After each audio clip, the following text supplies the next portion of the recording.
सबों को जय यीशु। मैं अभी तो फ़िलहाल बेंडल पारिस से आई हूँ। मैं वैसे झारखंड की बेटी हूँ, वहाँ पर मेरा जन्म कर्म हुआ और झारखंड में ही मेरा शादी हो गया। मेरा पति सिरनुस बा हैं, गांव में शादी हो गया। मैं नहीं चाहती थी कि मैं कोई पहाड़ जगह में शादी करूँगी, लेकिन मेरा वहीं पर शादी हो गया। तो शादी के बाद मुझको पता था कि कलकत्ता में लीलवा वर्कशॉप में काम करते हैं। मेरा भाई आया था और देखा था कि वहाँ पर काम करते हैं और वहाँ पर जो भी हो, जैसा भी काम करते हैं वहीं पर काम करके हमको जीविका चलाना है। बहुत लोग बोले कि इतना इतना भाई हैं, इतना बड़ा परिवार में तुम कैसा रहेगी। लेकिन फिर भी मैं मेरा पति को देखी कि मैं इनसे शादी करूंगी, चाहे जितना भी कष्ट हो मैं इनसे शादी करूंगी और रहूंगी, ऐसा मैं सोची। उसके पहले मेरे लिए बहुत रिश्ता आए थे, लेकिन मैं किसी को पसंद नहीं की और इनके साथ मेरा शादी हो गया। और शादी के बाद ही हम लोग चले आए बेलूर में यहाँ छोटा सा भाड़ा घर था, उसमें रहते थे। और मैं गांव में रहती थी, कभी गिरजा को मैं नहीं छोड़ती थी। प्रार्थना का उतना समझ में नहीं आया था, लेकिन फिर भी मैं रविवार को नहीं छोड़ती थी। और क्रिसमस का समय तो मैं रात में भी गिरजा आती थी, सुबह में भी। मेरा पापा बोलते थे कि ऐसा करने से कैसा होगा, सीधे स्वर्ग जाएंगे, ऐसा बोलते थे। गांव घर में बहुत काम होता है, तो ऐसा पारी करके गिर जाना पड़ता है।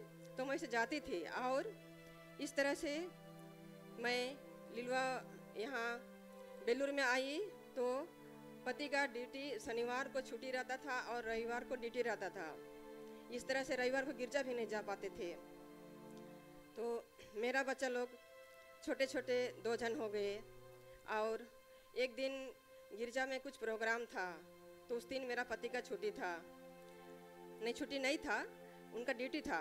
फिर भी वो ड्यूटी गए और ड्यूटी अटेंड करके फिर वहाँ गए गिरजा में, लीलवा गिरजा में। और मेरी बेटी छोटी थी, मैं दोनों बच्चा को संभालने के लिए मुझको बहुत दिक्कत हो रहा था। और उस दिन मेरी बेटी खो गई थी और मजाक कर रहे थे सब कोई, ये छोटा छोटा बच्चा लोग को गिरजा लेके आई है बोलते थे। लेकिन मैं गिरजा आने के लिए बहुत तरसती थी, इसलिए मैं गई थी। और फिर वहाँ से आए हम लोग, वहाँ पर खाना सब मिला। खाना क्या खाए मुझको नहीं पता, लेकिन वहाँ से आए। और फिर वहाँ से आने के बाद बेलूर में रहते रहते मुझको बेंडल पारिस, बेंडल में स्कूल है और बेंडल गिरजा है, ऐसा। तो बेंडल गिरजा में आने के लिए एक बार मैं लड़की थी, तो स्कूल में थी उस समय। कलकत्ता आने के लिए 90 रुपया भाड़ा था। तो मेरे साथ सिस्टर थी, उस सिस्टर बोली कि बेंडल जाने के लिए 90 रुपया भाड़ा लगेगा। तो मैं बोली कि मेरे पास पैसा नहीं है सिस्टर। तो सिस्टर बोली कि मैं 90 रुपया दे दूँगी। सिस्टर बोली 90 रुपया तो आप दे दीजिएगा। मैं बोली नहीं, लेकिन 90 रुपये तो सिस्टर दे देंगे, लेकिन मेरे पास और एक पैसा भी नहीं है। तो इस तरह मेरा माँ बाप बहुत गरीब थे, मैं पैसा नहीं मांग पाती थी, विशेषकर मेरा पापा को। लेकिन मेरा पापा बहुत सच्चाई के मार्ग पर चलते थे। मेरा पापा हमेशा बोलते थे कि परिश्रम करो, ईमानदारी से काम करना, ईमानदारी का पैसा फलता है, ऐसा बोलते थे। तो मैं ईमानदारी से जीने के लिए सीखी। मैं बचपन में पैसा चोरी की थी, ऐसा 1 पैसा 2 पैसा 3 पैसा, वो पैसा मैं चोरी की थी। तो एक डब्बा में रखी थी। मेरा बाबा बागान में लहसुन लगाने के लिए गए, तो वहाँ राख का डब्बा था, एक घड़ा था, उसमें मैं वो पैसा को 75 पैसा था, मैंने मिला जुला करके 1 पैसा 2 पैसा 3 पैसा, ऐसा मिला जुला के 75 पैसा था। ऐसा वो डब्बा में मैं जमा करके रखती थी। मेरा संगी सहेली लोग मेला सब जाते थे, कहाँ जाते थे। मैं बचपन में बहुत मीठा पसंद करती थी। तो मैं कोई बुढ़िया आती थी वहाँ पर बिक्री करने के लिए, छोटा लोजेंस, तो उसको मैं कभी कभी पैसा निकाल के मैं उसको खरीदती थी और खाती थी चुपके चुपके से, और इस तरह से उस पैसा को मैं छिपा के रखी थी। और मेला सब तो मुझको जाने नहीं देते थे मेरा माँ बाबा लोग, तो मैं मेला सब नहीं जाती थी। और इस तरह से मैं यहाँ पर आने के बाद में फिर गिरजा तो मुझको जाने के लिए मौका नहीं था, तो बेंडल यहाँ पर एक क्वार्टर में वहाँ पर भाड़ा घर में थे, तो मेरे साथ हम लोग के साथ में कुछ लड़का लोग काम करते थे मेट्रो में, तो उन लोग के पास कोई बर्तन धोने वाले नहीं थे, अपने लोग ड्यूटी से आके धोते थे। तो मुझको लगा कि इनका कुछ मदद कर दूं, तो उनके लिए मैं बर्तन धो देती थी और थोड़ा सा घर को पोंछ देती थी। मेरा जो घर मालकिन लोग वो लोग बोलते थे कि ये झी का काम करती है, अपना बेटी को भी झी का काम में दिला देगी, ऐसा बोल के बोलती थी। तो मुझको दुख लगता था, लेकिन वही लड़का लोग में से एक जन बोला कि बेंडल में मेरा दादा का क्वार्टर है, वहाँ पर आप लोग चलिए, एक साथ रहेंगे हम लोग, और वहाँ पर एक साथ रहेंगे और एक साथ खाना खाएंगे, एक साथ रहेंगे। इस तरह से तो दोनों बच्चे ऑक्जिलियम कॉन्वेंट में दोनों बच्चे का भर्ती हो गया स्कूल में, और स्कूल जाने आने लगे। उसी बीच में मेरा पति ऐसा संगी साथी में पड़ गए कि शराब पीने में लग गए। उसके बाद में इस तरह बहुत तकलीफ हुआ। तो मैं बेंडल गिरजा में जा कर के मैं एक मेरे पास मूर्ति था बेंडल माता मरिया का, वो अलमारी के ऊपर रखी थी, तो मेरा बहुत दुख हुआ। तब मैं बोली कि अलमारी हिल गया तो मूर्ति गिर गया। उस समय मैं बोली कि माता मरिया आप मुझको आशीर्वाद देने के बदले अपना हाथ को तोड़ दिए, हाथ टूट गया। तो मैं ऐसा बोली, हाथ तोड़ दिए, ऐसा मैं बोली, तो मैं आपको नहीं रखूँगी, आप मुझको आशीर्वाद देने के बदले आप अपना हाथ तोड़ दिए बोल के मैं पटक दी। लेकिन जिस दिन मैं पटक दी उसी दिन मुझको लगा कि मैं बहुत बड़ा गलती की। ऐसा बोल के उसी दिन से मैं प्रार्थना करने के लिए शुरू की, और प्रार्थना मेरा मन में आया। उसके बाद में मैं बहुत प्रार्थना करने लगी। छोटा बच्चा लोग बहुत प्रार्थना करते करते मेरा छोटा बच्चा लोग भी, मेरा पति तो पीने में लग गया, ड्यूटी भी छोड़ रहा था, 3 महीना ड्यूटी नहीं किए। तो मैं बहुत तकलीफ में इधर उधर करके मैं बहुत मुश्किल से ड्यूटी ज्वाइन करवाई, और ड्यूटी में ले जाती थी, नहीं जाने चाहते थे। मैं सिर्फ प्रार्थना करते करते मैं ड्यूटी ले जाती थी, और मुझको कभी मारते पीटते नहीं थे। इसीलिए मैं प्रभु से प्रार्थना करते करते मैं ले जाती थी और ड्यूटी कराती थी। बहुत लोग मुझको मजाक करते थे कि ये कैसा औरत है, अपने को दिखाने के लिए आते हैं यहाँ पर, ऐसा बोलते थे। लेकिन मैं बोलती थी प्रभु आप मेरा साक्षी हैं, मेरा पति है, मैं नहीं बचाऊंगी तो कोई नहीं बचा सकते हैं। इस तरह से मैं प्रार्थना करती थी और गिरजा में जाती थी। गिरजा में मैं छोटा बच्चा लोग को, मेरे पास 50 पैसा भी नहीं रहता था, तो मेरे पास 50 पैसा या 1 रुपया जमा करती थी। तो उस पैसा को मैं गिरजा आती थी रविवार को, और मैं एक बच्चा को गोदी में लेकर के और बच्ची को डोरिया करके हाथ पकड़ करके मैं बेंडल गिरजा दूर है, फिर भी मैं बस का 50 पैसा भाड़ा था, उस भाड़ा को नहीं दे करके मैं गिरजा में आती थी, और 50 पैसा या 1 रुपया रहता था उसको मैं गिरजा में दान देती थी, और फिर पैदल ही वहाँ से फिर बच्चा को गोदी करके एक बच्ची को डोरिया करके मैं फिर मिसा ख़त्म होने के बाद घर लौटती थी। एक दिन एक दीदी बोली कि तो गोरीती तुम बस में चली जाओ।